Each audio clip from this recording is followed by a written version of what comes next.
দশজন সাহাবী দুনিয়াতে এমন আছেন যাদেরকে আল্লাহ রসুল সাল্লাল্লাহু আলাইহি সাল্লামের মাধ্যমে জান্নাতের সার্টিফিকেট দিয়ে দিয়েছেন যে তিনারা জান্নাতি। আল্লাহ রসুল সাল্লাল্লাহু আলাইহি সাল্লাম ঘোষণা করে দিয়েছেন হাদিস শরীফের মাধ্যমে, যাদেরকে আশারায়ে মুবাশশারা বলা হয়।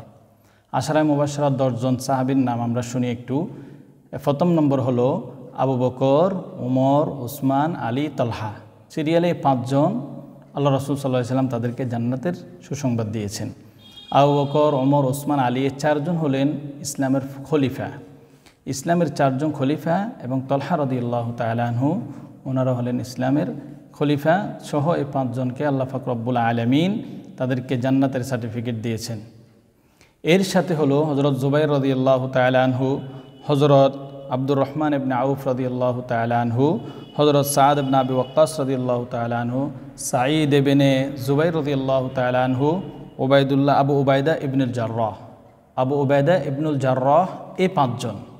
জুবাইর, আব্দুর রহমান ইবনে আউফ, সাদ ইবনে আবি ওয়াক্কাস, সাঈদ ইবনে জুবাইর, আব্দুর রহমান ইবনে হযরত আবু উবাইদা ইবনুল জাররাহ এই 5 জন। এই 5 জনকেও আল্লাহ রাসূল সাল্লাল্লাহু আলাইহি সাল্লাম দুনিয়াতে জান্নাতের সার্টিফিকেট দিয়েছেন। এই মোট 10 জন সাহাবীকে আল্লাহ রাসূল সাল্লাল্লাহু আলাইহি সাল্লাম জান্নাতের সুসংবাদ দিয়েছেন। আল্লাহ পাক আমাদেরকে আসহাবিকান নুজুম বিআইয়িকুম ইকতাদাইতুম ইহতাদাইতুম, আল্লাহ পাক রব্বুল আলামিনের বিধানকে মেনে রসুলের সুন্নত তরিকা অনুযায়ী চলার তৌফিক দান করেন এবং এই সমস্ত সাহাবীদের পদঙ্ক অনুসরণ করে আমাদেরকেও জান্নাতের প্রতীক হওয়ার তৌফিক দান করেন।